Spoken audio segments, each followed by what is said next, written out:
네, 저도 벌써 경매 업무에 몸 담은 지가 15년이 넘고 있고요. 강의도 오랫동안 해왔습니다. 경매 강의를 하면서 사실 저는 굉장히 무거운 책임감을 느끼거든요. 왜냐하면 제 말 한마디 또는 제 어떤 강의 내용에 따라서 강의를 들으신 분들의 인생에 영향을 줄 만큼 큰 영향력을 줄 수 있기 때문에 저 나름대로 공부도 많이 하고 굉장히 신중하게 그런 내용들을 전달 드리고 있습니다. 그런데 최근 들어서 경매 학원이라는 곳에서 투자를 목적으로 수강생들의 돈을 십시발 모아서 투자하는 이른바 공동투자가 유행을 하고 있습니다. 사실 저희 같은 경우는요, 저희 기관에서는 공동투자를 하지 않고 있습니다. 수강생분들이 가끔 요청할 때도 있는데요, 저는 단호하게 거절을 하고 있어요. 이 공동투자라는 게 장점들은 있어요. 왜냐하면 투자금들이 많이 없는 분들, 뭐 2, 3천만 원 또는 한 6, 7천만 원 되는 돈으로 사실 부동산 투자하기 어려워요. 그리고 좋은 부동산 더욱이 투자하기 어렵죠. 그러니까 내가 갖고 있는 돈은 많지 않은데 물건은 굉장히 좋은 걸 투자하고 싶은 거예요. 그러다 보니까 대출받는 것도 한계가 있고 수강생들이 십시일반 모여서 돈을 모아서 투자는 이런 공동투자가 굉장히 유행을 하고 있습니다. 자, 그러면 공동투자 왜 문제가 되고 있고 또 최근에 이런 공동투자를 많이 해왔던 한 경매 학원이 경매로 나오게 됐습니다. 같은 업계에 있는 사람으로서 너무나 안타깝고 여러 가지 좀 생각을 들게 하는데 이 학원이 소유하고 있던 상가가 나온 것도 있지만 학원 수강생들을 공동투자해서 낙찰받았던 부동산이 또다시 경매로 나오는 정말로 안타까운 이런 물건들을 많이 보게 됐습니다.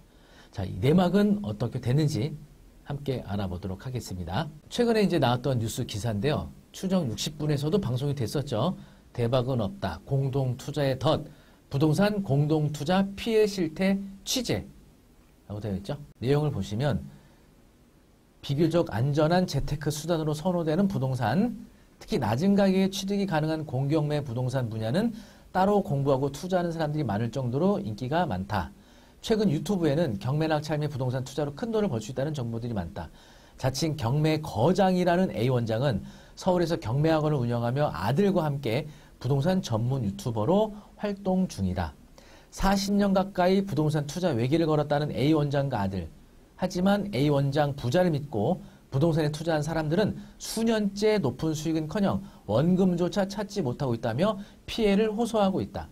피해자들은 해당 경매학원 측과 공동투자로 인한 투자자만 7,000명, 전체 피해 규모는 3천억 원으로 추산된다고 주장한다. 부동산 공동투자는 대체 무엇이며 함정은 없는지 추정 10분 이 부동산 공동투자의 실태를 추적했다. 라고 뉴스 기사에 나왔었죠. 실제 이 내용으로 추정 60분도 방송이 됐었죠. 그러다가 최근에 제가 검색하다가 보게 된 물건인데요. 역삼동에 있는 한시 인터밸리 24라는 업무시설이 있습니다. 여기에 지하 1층 130호와 131호가 경매로 나왔어요. 그런데 보시면 채무자와 소유자가 뭐 아시는 분은 아시겠지만 굿프렌드라는 경매 학원 소유였습니다. 네, 위치 보시면 여기입니다.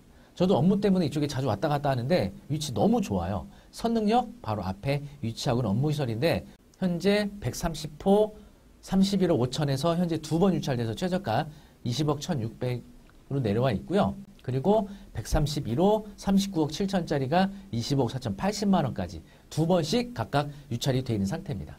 그런데 사실 제가 이 물건을 잘 알고 있거든요. 왜 잘 알고 있냐면 2019년도에 약 40개호가 공매로 진행이 됐었거든요. 그래서 저희 수강생이 지하에 있는 푸드코트를 낙찰받도록 도와드렸기 때문에 제가 이 물건을 잘 알아요. 이게 원래 스포츠 시설로 임차하고 있었던 상가였거든요. 여기는. 그리고 공부상은 지하지만 테헤란로 쪽에서는 1층이 됩니다. 이 경사도 때문에 지하 1층으로 공부상은 표시가 되어 있지만 당시 공매 물건 내역 보시면은요. 이렇게 감정가 38억에서 최저 입찰가 29억 2,060만 원까지 유찰된 물건이었습니다. 신탁재산 물건이었고요. 신탁재산의 경우에는 유찰이 여러 차례 많이들 됩니다. 이렇게 해서 한 번, 두 번, 셋, 넷, 5번 유찰돼 갖고 29억 2,060만 원까지 떨어졌던 물건이었고요.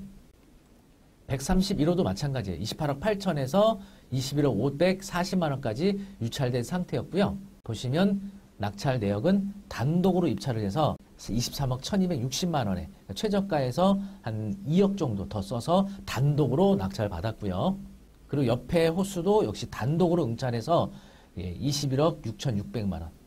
요 최저가에서 한 6천만 원 정도 더 써서 낙찰을 받았는데 등기부등본 보시면 2020년 2월 14일 날 이렇게 매매라고 되어 있죠. 신탁재산을 공매로 취득하면요. 등기원인이 매매입니다. 소유자는 주식회사 구프랜드. 근데 저는 참 의아했던 게 이분들이 취득한 금액이 약 44억에 취득한 거거든요. 44억에 취득을 했는데 근저당 설정 보시면 신한은행에서 채권 최고액 44억 4천으로 설정이 돼 있으니까 원금이 약 37억 정도로 추정이 됩니다. 그러니까 대출 원금이 37억. 그러면은 사실상은 본인 자금은 7억에 취득세에서 8억 정도로 40억이 넘는 물건을 법인 명의로 취득한 겁니다. 사실 이렇게 이제 구프랜드에서 이 상가를 2개를 공매로 낙찰받은 것에 대해서 굉장히 이제 말들이 많았죠. 뭐 예를 들면 돈을 많이 벌었다. 학원이 잘 되고 가기를 잘하니까 이렇게 비싼 상가 건물을 강남에 학원을 설립할 수가 있었다라고 굉장히 그렇게 학원에 대한 높은 평가들 많이 하게 됐었죠.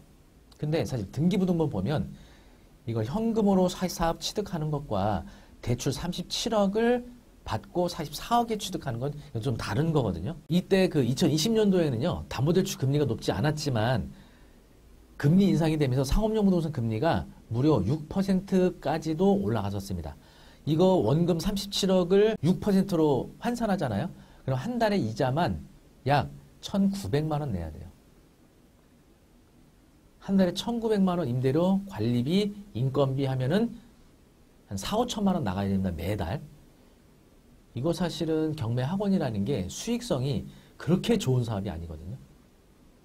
상당한 저는 무리라고 봤고 2020년도 이렇게 했을 때 어쨌든 학원이 그 이후로 참 승승장구했죠. 왜냐하면 이제 그 아버지 되시는 분과 아들 되시는 분이 각각 유튜브를 운영하는데 구독자 수도 상당히 많았고 영향력도 있었기 때문에 아마 학원이 잘 운영이 됐을 겁니다. 해당 사건 그 물건 명세서 보시면은요. 2020년 2월 14일자 근저당, 이게 이제 신한은행 근저당이 되겠죠.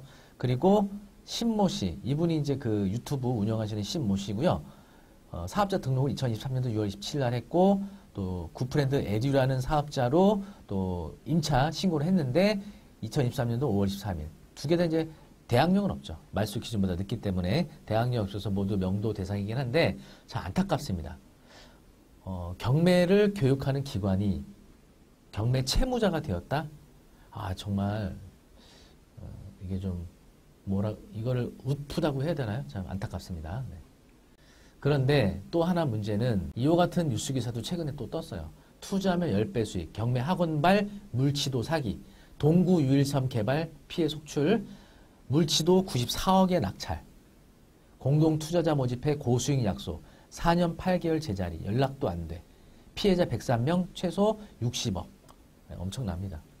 예전에는 여기를 작약도라고 했었고 현재는 물치도라고 하는데 바로 여기입니다. 그리고 이제 영종도하고 인천 요 사이에 있는 섬이에요. 근데 요 섬이 무인도입니다. 무인도. 그래서 이 무인도를 개발하려고 과거에도 어떤 시행사가 경매로 낙찰받아서 개발을 하려던 참에 그 회사도 부도가 나서 경매로 나왔던 거예요. 그런데 그 경매로 나온 물건을 학원에서 낙찰 받은 겁니다. 보시는 것처럼 인천 동구 만석동에 있는 요 물치도였는데 토지는 18,000평, 뭐 엄청나게 크죠. 감정가 79억 4,300이었는데 신건에 94억으로 낙찰받았습니다. 이 낙찰받은 곳이 바로 그 경매 학원이에요. 그러니까 15억가량을 더 쓴 겁니다. 신건에 들어가서. 그래서 뉴스 기사 보시면은 서울 강서구에 거주하는 A씨는 경매 학원 관계자들을 사기 및 유사수신 행위 횡령, 특정경제범죄 가중처벌법 등에 관한 법률 위반 혐의로 고소도 했고요. 당시 학원 관계자들은 물치도를 매입해 유원지로 만들 생각인데 투자하면 10배 수익을 내서 돌려주겠다. 이게 전형적인 유사수신 행위거든요. 5년이 흐른 현재까지 수익금 받기는커녕 투자금도 돌려받지 못하고 있다고 합니다. 그리고 이 부동산에는 어떤 토건회사가 회생계획 수행에 의한 소유권 이전 등기 신청의 허가, 이런 이력도 있고요. 보시는 것처럼 2020년 3월 27일 날 구프랜드에서 낙찰을 받았던 물건인데, 경매 누가 신청했나 보니까 안양 원예 농업협동조합에서 경매 신청했는데, 제가 을구를 보고 깜짝 놀랐습니다. 근저당이 무려 5군데서 대출이 발생이 됐습니다. 5억 4천, 안양 원예 농업협동조합, 12억으로 하는 동서천 농업협동조합. 이게 각 지점마다 대출을 해주시는 한계가 있다 보니까 여러 군데로 쪼개서 대출을 받은 거예요. 다 농협이잖아요. 그래서 지금 전체 금액을 보면 대출 금액이 채권 최고액 무려 51억 6천만 원. 원금은 43억 대출을 받은 거죠. 43억.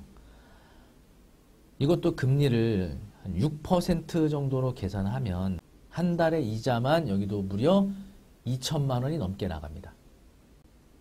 개발도 안 되고 있죠. 임대로 들어오는 것도 없는데 매달 2천만 원이 나가야 되고, 안타까운 일입니다. 그리고 나서 뭔가 금전적으로 어려움이 생기면서 알 수 없는 곳으로부터 또 근저당이 계속 설정이 됩니다. 이렇게. 지금 이제 이와 같은 일들을 저도 좀 지켜보다 보니까 여러 가지로 좀 안타까운 마음이 많습니다. 같은 업계에 있는 사람으로서 이런 일을 겪게 된 것에 대해서 안타깝기도 한데, 사실 그거보다 더 큰 문제는 이 학원을 믿고 투자하게 된 이 수강생들의 피해가 굉장히 큰 것으로 알고 있어요. 이분들의 피해 어떻게 이게 보상이 될 겁니까? 이분들 뭐 십시일반 돈을 모은 건데, 뭐 어떤 분들은 뭐 2, 3천만 원이 될 수도 있고 어떤 분은 몇 억이 될 수도 있는데, 뭐 본인의 여유자금인 경우도 있지만 어디서 빚을 냈거나 자기 거주하던 주택에서 대출받았거나 이런 이제 어려운 가운데서도 투자를 했던 건데, 안타깝게 이런 일을 겪게 되면 경매에 대한 이 이미지가 점점 더 부정적이 되고 이런 것들이 언론이나 뉴스 기사에 나오게 되면서 경매 투자, 경매 학원, 뭐 사기, 결국은 손해본다. 이런 이미지가 고착화 되면 결국은 경매에 대한 이미지가 점점 안 좋아지는 이런 문제를 일으키게 되는 겁니다. 참 여러 가지로 안타까운 그런 일인데요. 이와 같은 일들이 이번에만 있었던 건 아니고 사실 아주 오래전부터 이 경매와 관련된 사건 사고들이 굉장히 많았습니다. 뭐 사기도 있었고 횡령도 있었고 뭐 정말 여러 가지 안타까운 일들이 굉장히 많았는데요. 제가 늘 강의할 때도 말씀을 드리고 제 개인적인 의견도, 투자는 본인의 판단과 본인의 책임과 본인의 돈으로 하는 게 가장 좋다고 생각이 들거든요.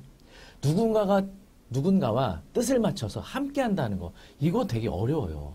가족들끼리도 마음 맞추기 어려운데 생전 얼굴도 모르는 사람하고 부동산을 투자한다는 거, 이거 매우 어려운 겁니다. 결국은 부동산을 교육하는, 강의하는 이런 기관이 사실상은 부동산 투자 리딩방으로서 경매 교육 기관이라는 껍데기를 씌우는 이런 형태는 이제 더 이상 없었으면 합니다. 부동산 투자를 운영하기 원하시면 투자자들을 모집해서 투자를 하기 원한다면 정식 부동산 투자 법인으로 운영을 하고, 부동산 경매 교육 기관 학원은 교육만 하는 이런 본질에 충실하는 일이 있었으면 좋겠습니다. 그리고 투자자분들도 어쨌든 이런 일을 당하면 안 되긴 하겠지만, 경매 학원이나 경매 교육기관에서는 경매 강의만, 권리 분석, 그리고 투자에 대한 올바른 가치관, 이런 것만 배우시기를 권해드립니다. 그래서 저도 유튜브라든지 저희 홈페이지라든지 카페를 통해서 다양한 경공매 관련된 교육도 해드리고요. 또 무료로 여러 가지 정보도 제공해드리고 있으니까 충분히 그렇게 너무 많은 고액의 비용을 들이지 않고, 또 다른 사람들과 공동으로 투자하지 않더라도 내가 가지고 있는 소액으로도 할 수 있는 물건들이 많습니다. 그래서 여러분들이 너무 쉽게 적은 돈으로 너무 큰 물건을 하려고 하거나 적은 돈으로 너무 큰 수익을 보려고 하는 이런 욕심도 조금 내려놓는 게 좋지 않을까 생각이 듭니다. 오늘 좀 안타까운 여러 가지 좀 소식들을 전해드리게 됐는데요. 어쨌든 경매를 교육하는 기관들, 그리고 경매를 투자하는 분들 모두 오늘 제가 말씀드린 내용 잘 한번 생각해 두셔서 다시는 이와 같은 안타까운 일이 없기를 바라겠습니다. 영상이 좋으셨다면 구독, 좋아요 부탁드립니다. 감사합니다.